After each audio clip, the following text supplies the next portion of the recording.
the subject of this podcast, I'm sitting down with a dear friend of mine by the name of Helen Patel, and she is the surviving widow of one of the greatest police officers I've ever had the pleasure of serving with, Patel, Spanky. And to spend any amount of time with that guy, I'll tell you, here we are sitting on the 1-year anniversary of his passing. I'm sitting with his wife, and I got to admit, a year goes by fast. I was really regretful that I was away at the time that Panky's funeral happened. But, definitely a police officer that made an enormous impact on my life, and we miss him terribly. Me too. Right? So go ahead, you were going to say something. Yes, if I may say, if you were at the funeral, yes. I may have never called you. You know what? I can appreciate that. That's right. I think I only called you because when I went scrolling through all his contacts, I realized, Mark. And if I may add, all the messages were deleted. There was no messages. Yeah? Thank God. Okay. Oh, no evidence. So you can sleep good tonight? Ooh, okay. I was a little worried about that being out there. Okay. Yeah. And I just knew that he really admired you as a person. Oh. He'd come home after a shift and talk about you. Really? Yeah, he really would. He would. He would talk about you. He would hate how you were being treated. Oh, That's how come I know all this stuff. That's amazing. He never judged who you were or what you did for your fun. He did. You know what? He didn't. And you know what? I was surprised. For the people out there that remember, Spanky. He was of Indian descent, but he was built like a truck, and he was a very serious police officer. And if you ever had the opportunity to work with him, you knew you were standing next to a good man. And I could tell you that to hear that he actually spoke about me post shift, that's very flattering. So much. I think that's what intrigued me to call you, to let you know in case you didn't know. Wow. I whether or not he passed away. Well, like I said, I remember it was a very busy time, and we were traveling a lot with the company. We were out of town, and I heard the news, and I actually did put up a post when I got the news. I did put up a post. I remember because Paul Strawbach died right around the same time, and again, another good man, but when I got word that Spanky had passed, I was blown right out of my socks. And, he was as healthy, as strong a man as you could imagine. And I'll bet you that he pulled a tree stump out of the backyard with his bare hands, Okay. And definitely was a model, to many police officers in many respects. But, Panky was really fun to work with. Once you got to know him, he was, and I've laughed with you about this. For all the people that ever worked with Pank Patel, he was a pretty serious guy. You didn't want to mess with him. Even as a police officer, you could be on the wrong end of a bad Pank day.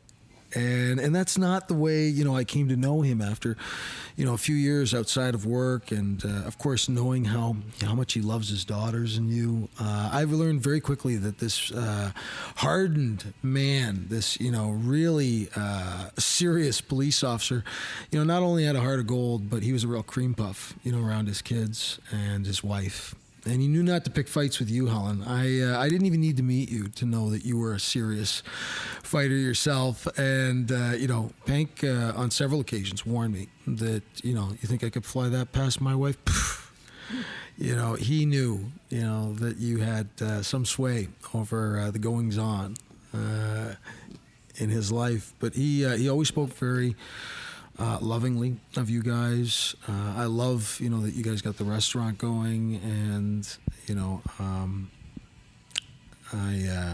I can honestly say that, he's truly missed by a lot of people, and everybody was very surprised, to hear the news, and we miss him terribly, and here we are 1 year later, and it doesn't get any easier. Like, you'll always miss him, but I can tell you it will get better. You know? But I got to say, you know, I always feel the need, you know, to talk to people like this. I've got a rare opportunity. I want to tell you, the first time I met your husband working, you know, wasn't not a positive experience. So, like, I always wanted to tell you this. And so, you know, you and I started to talk about it tonight. But when I met your husband, and he was a seasoned police officer, for the folks that don't know Pank, you know, he was former ERU, special teams. He was, you know, the Canadian version of SWAT. And so he was a, you know, very physical man. He was very serious, had very, you know, sharp features, you know, and, you know, he could stare you down. You know, like, I watched him out there in public. Like, he was definitely an aggressive police officer. You know, I didn't see him get into many fights, but you actually, you know what? I'm sure that his physical presence, and he wasn't an extraordinarily large man. He was a big guy, but he was not a monster. But Pank, I'm sure, got a number of people to make the correct decision not to fight before it ever got off the ground. He could stare you down pretty easily, and he could be an intimidating guy. But I had never worked with Pank before, but I'd heard about him. I'd spent a little bit of time in the stations and had seen him and knew that he looked pretty serious. And even though he was no longer on team, he was, you know, back in uniform, and you could still see he had that strut, you know, when he walked, that the special teams do. You know, we call them the pajama bandits, you know, SWAT guys. You know, the ERU and the Hamilton Police Service are an elite group of men that have proven beyond all reasonable doubt that they're more than capable, you know, of handling anything. And, you know, Pank was one of those guys, and you always felt that when you were around Pank, you know, that you were in good hands, that, you know, if anything went wrong, you had a good man standing next to you. And so I had a lot of respect for Pank before I even really got a chance to work with him. But there I am, you know, I had been pitched out to Flamborough for a brief period of time for some kind of punishment that they wouldn't acknowledge. But anyway, I had been put out to pasture to cool out for a year in Flamborough. And of course, your husband worked in an area nearby called Dundas. And I had heard this call, and it was really fantastic, because I had been moved from a very busy portion of the city in terms of, you know, crime and calls, and I always used to ask for the worst beats because I liked the action. And when they threw me out into Flamborough, I found myself suddenly policing chipmunks and squirrels, and, you know, going for long drives by myself, and, you know, and it was a punishment that they wouldn't tell me what it was for. So it was like really kind of hurt to be removed from all my, you know, colleagues and to work with very few people out in this enormous area. And so I'm already kind of feeling a little jilted. You know, I'm clearly being punished for something. Nobody will tell me what it is. So, you know, I wonder what.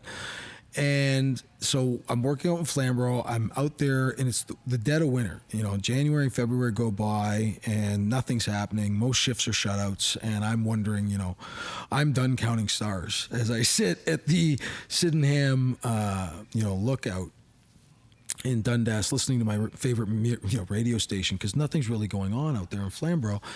And, you know, during the day on a day shift, I believe it was, you know, March or April. The call came out over the air that there was a, you know, mentally disturbed party, and, you know, that he was listed as being, you know, 1064 as violent, and, you know, everybody can be violent, but I mean, this guy sounded like he could be a problem, and, you know, they read out the dimensions. You know, he wasn't a small guy. You know, it's like a 200+ pound guy, and he's violent, and he's now said that any police that show up to the door, he's going to kill them. You know, so I'm out in like Flamborough, and I hear this call come out for, I think, in Dundas, and so I decided to take a drive. You know, I hadn't seen any action in weeks, months actually, when I left suddenly from one division to go work out in this Flamborough region. I hadn't seen any fights for, you know, 8 weeks or so. 9 weeks or so. And so I was really jacked up about the idea that this might be, you know, a good chance to, you know, get involved in something physical. And so, you know, I came down the mountain, and I met with the officers going inside. Well, Pank was almost inside the house when I got out of the car. And so I jump out of the car, and you've got to imagine me. I'm, 13 years younger, and, I'm itching for some action. I've been put out in the sticks, for a crime I haven't committed against some administrator that was unhappy with me. And I decide that I'm going to, throw on my gloves and, I'll see if I can help, right? So I bounce up the stairs, going into this place because this guy says he's going to kill any cops that show up here. Well, this I got to see, right? So, I was in good company because I knew Pank was there. I saw Pank, and, knowing that he's, former ERU, I feel pretty confident that, we're going to do okay in this call if things get out of hand. And so I bounce up the stairs, and he's got his back to me, and he spins on me, and he puts his hand out, and he puts his hand on my chest, and he says, whoa, Junior. Where do you think you're going? Right? And I looked at him. I said, I'm coming inside. I'm your backup. and with a straight face, he had his hand on my chest, and with a straight face, he looked at me and he says, nuh-uh. Right? You're here for a fight. Go back to your car. Right? We'll call you if we need you. And I remember huffing like a child. I was like, are you kidding me? I've been waiting months to see something that looks like policing again. And Pank looked at me and said, no. Right? Oh yeah, that would have fixed everything. Let him play now. That would have fixed everything. Or I'm changing the locks on the door tonight. Let him play. He's whining like a baby. He totally put his foot down and said, go to your car. And he was a senior guy, and I was an old school kind of cop deep down inside. So I just deferred to his judgment. And he just said, go sit in your car, Junior. Right? I'll call you if I need you. And I said, I'm going to be right there. I was like, I'll be right there. Are you serious? And he's like, yep. He goes, go wait in your car. Right? I'm like, I'm right over there if you need me, okay? And I sat in that car, the door's unlocked with my hand on the door, just waiting, for it to go off. And it never happened, of course. Pank, who could just as easily fight with somebody as anybody I knew from that time period, walked that guy out the door with not a single problem.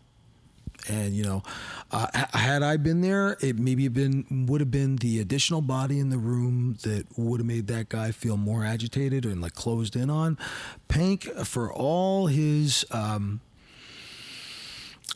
don't want to say abrasive. He could rub people the wrong way. He had a way about him. He's pretty, right? Oh, I'm sure. Oh, really? Yeah. Every now and then, yes. Yeah. Well, you know what? I can tell you. Not often. No. But I would let him know. Right? Oh, wait. Oh, I would let him know. Not often. Well, you know what? I'm sure it made for some exciting times being married to a cop. Yeah. I can tell you that, being in a relationship with a police officer requires a very special kind of partner. Mm-hmm. You have to be understanding. Yeah. Certainly there are mood swings involved. Being completely immersed 12 hours a day, 3 days on, 2 days off, 2 days on, 3 days off, in that Continental 12, it would wear on anybody, especially in a busy town like Hamilton. But I never once, thought that Pank would allow bringing work home with him to contaminate what was clearly, his refuge here in the family. I never did. No, I'm sure you had to remind him maybe once or twice when you saw him show up at the door with a little bit too much spark. I say hey, you're at home now. Leave work at work. Yeah, and for the most part, over the years, I used to warn the rookies. I would tell them, be careful. Don't bring work home with you. Punch the clock. He never did. No, I don't imagine he would. And then, of course, I got to spend time with Spanky outside of work. After, we had that initial, standoffish at best first meeting, I started spending time with Spanky out in, Flamborough. We'd link up at Cousins, on Highway 6. Gas station there. Yeah, we'd have our breakfast. If you ever the good old days, right? If you ever saw, nice to reminisce. If you ever saw, a table full of cops, sitting around having breakfast, quickly, we'd book off on breakfast. We'd go and we'd sit down, and of course the chief had policy. that we were not to be seen having breakfast anywhere at that point. But we were far enough away You can get away with it. from the castle that we could get away with it. When you're out there on the outskirts, I like it takes an hour and a half to get where you are from the station. Hour and a half, 40 minutes if you drove by the cop speeds. It was really easy to kind of lose yourself out that way in the country style environment. Like being a police officer, the sheriff in rural areas, and that was Pank. And we work with some great guys, out there too. There was a period where we call it Pank, right? Pank kind of cornered me at one point. Said, "What did you do?" Oh. Right. Did you get it out of Well, no. See, this is the thing is I really, at the time anyway, I didn't know what it was that had caused me such grief. That's right. I had pissed off a boss, and I really didn't know at the time exactly why. I had my suspicions, and they put me out in Flamborough for a bit. And so your husband, knowing full well that to work as a police officer in the outskirts of the city of Hamilton was usually reserved for people that were in the final days before they retired, or they were being punished for something. Or if somebody decided, You were long from retiring. you know what, I was a long way from retiring at the time, so it didn't leave many options. We used to call it exile. You've been exiled to 3130 land. The beat. 3131. Like I got out there and I felt like I was on Mars. Like I drove the circumference of my beat and it took 2.5 hours, and I got a taste of what it was like to police in a rural area.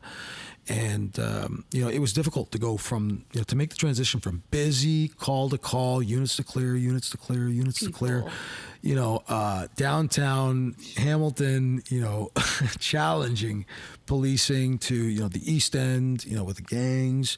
I could tell you, go from that to rural policing. It was difficult, but your husband immediately, after I started doing calls with him, and we started spending a little more time getting to know one another, and he got a feel for me and how I handle things, and I of course adjusted to Pank's needs.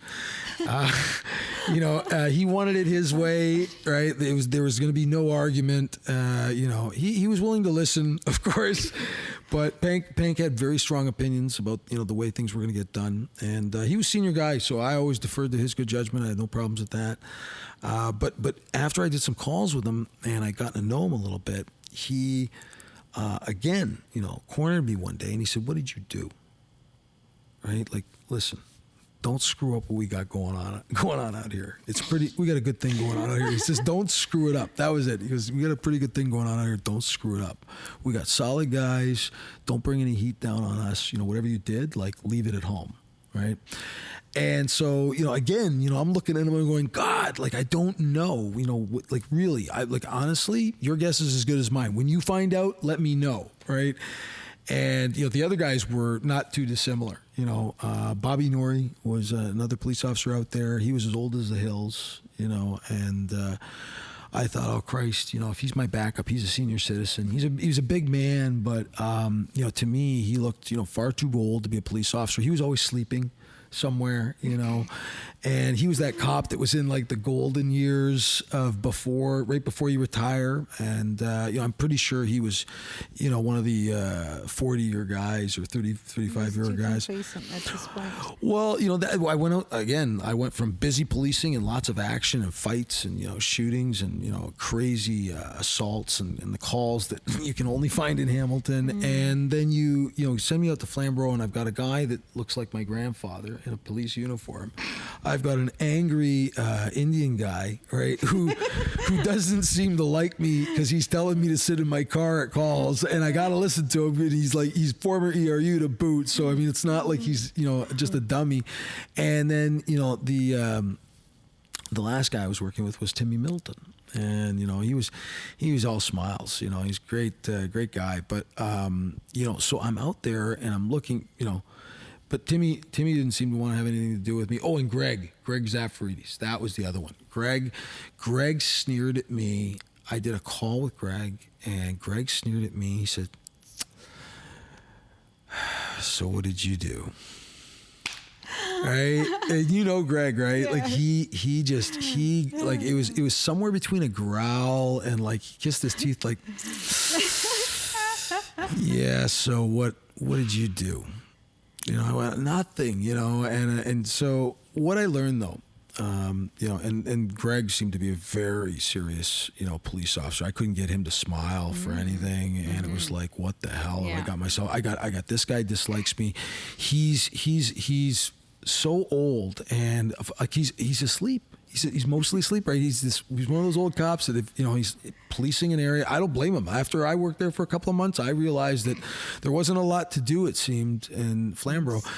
Yeah, but what I learned though after working out there for a couple of months was that I was completely mistaken about everything. You know, I did a call with Bobby Norrie, and you know, he was, you know, I thought I'd have to take care of him. You know, we got into a fight. He had these big hands, you know, big hands, and he put his hand right over this guy's face, and he pitched the guy by the head, and you know, like during a fight, he grabbed the guy by his head with his one hand like a basketball, and pushed the guy, and he went sailing. And I thought, okay, I guess I had Bobby wrong. You know, he's willing to get in there and mix it up. You know, like, you know, that was my first mistake, because I looked at, you know, Bobby and thought, you know, incapable, but still, you know, more than capable police officer. I, you know, start to work a little more with Greg Zaparidis, and I realized that he is actually one of the funniest people I have ever met. He's like that angry comic, and some of the things that spill out of his mouth, just like, wow. And then, of course, last but not least, Pank, you know, who came across as you know, stern a man as you could imagine in the workplace. And, you know, he was a really serious, you know, mean-looking police officer, and nobody messed with him, you know, in the service. You know, he had that air of confidence about him, and he was always, you know, dialed in. And then, you know, I come to spend, you know, just a few months with him, and I realize he's the biggest sweetheart I've ever met, you know. Just a really nice, fun guy. And, you know, it was easy to see why so many people loved him, and we really do miss him. Mm-hmm. You know, and... he is missed. Yeah. It's hard to believe he's not here. Yeah, well, you know what? I can tell you that he is. I absolutely 100% believe that he's here. And that, you know, he will live on in your beautiful children. And certainly his memory will not be forgotten. And you know, it's going to be challenging, but quite honestly, you know, I know you're more than up to it. You've got some great support systems, and you know, God knows, I'm looking at that swimming pool in the backyard, and I'm knowing that, you know, you got to maintain social distance. So, you know, I might end up using that at some point, or asking you to come over and use that. Right, but I have no doubt. Always welcome to. I appreciate that. I have no doubt that Panky put me in your life. I was really surprised, you know, when you gave me a call, and you know, were. You know what? I was hoping I was going to hear from you. I was, you know, because I was away when Pank had passed, and then when I got back, you know, I got thrown right into the mix with, you know, gun law changes this, and, you know, government doing something stupid that, and I got sidetracked, and then next thing you know, you'd called, and I'd been thinking about, you know, calling you, but just, you know, I kept on getting, you know, into so many different busy areas that I forgot, and then when you called, it was like, thank you, you know, like, I was so glad you did. And I actually did call you back, but then my phone was on 1%, so I hung it up. Then you called me back, and it hung up again. And then you left a message. Yeah. Well, you know, I'm curious. You know, did Pank ever tell you any of the old stories? Yeah. Yeah. Yeah. Was it cool at times being, you know, the wife of Pank? Yeah. Yeah, like, you know, he must have done a lot of extraordinary things that I wouldn't have known about. He had a very long career. He finished his full 30. Yeah. 32. 32. 32. He hung in for the extra 2, eh? He did. You know, that greedy bastard. What was he thinking? See, you know what this is? I'm glad I wasn't around and in the picture. I had retired and he was still working. I should, you know what? I would have convinced him to retire at 30. Do you know what it was? What? Just it's horrible to say, What? but he needed to find a job because Oh, yeah? I liked my time away from as a couple. Yeah. I like him to go away and come home. Oh, so he would have been around too much. Yeah. Yeah. Well, I loved him to death. but you know what? You need your But I space think too. a healthy relationship is a little bit of distance between Absolutely. each other. Absolutely. You know, You have to miss each other. well, you My know, brother and sister-in-law work together day and night and go home together. yeah. Forget that. That sucks. No. Well, you know what? It's not for everybody, and actually, it would bring me to one of my points here. You know, the Corona season, you know, has got people cooped up indoors together. You know, and I can tell you that, you know, I could see even people that care about each other very much are suffering some of the effect of spending that much time with their spouses. And God knows I've had my moments. I'm sure that my partner's had hers where she's wanted to wring my neck. So, you know, I encourage everybody to get out there and, you know, get themselves some fresh air. Do things as a couple. I think that's always nice. It's a great opportunity to, you know, reconnect. I'm sure there's a lot of loveless marriages, you know, that could be reignited if you just put in the time and the effort. Lift your heads up from the devices. We're going to get you used to using that mic, eh? Yes. So what do you think about being on your first podcast? It's great. Yeah? Yeah, it's fun. Well, you know Interesting. I'm enjoying hearing the stories that you're giving me. Well, that you're telling me. You know what? I could tell you a few more, but I won't do it. All right. Well, it's being recorded because I got some good ones. Pank was definitely a fun guy to work with. I need to hear these ones. You'll like those. All right, coming up. All right, well, Helen, I'd like to thank you for joining me on tonight's episode of Canadian Gun Vaults Behind the Vault Door. Yeah, you know what? We'll have to have you on again. Right, thank you so much, right, for coming on out. Thank you. All right. Thank you so much for listening, folks. We hope you've enjoyed this podcast. Don't forget to like and subscribe to us on YouTube and on Instagram. And as always, Canada, don't forget to shoot straight. Stay safe.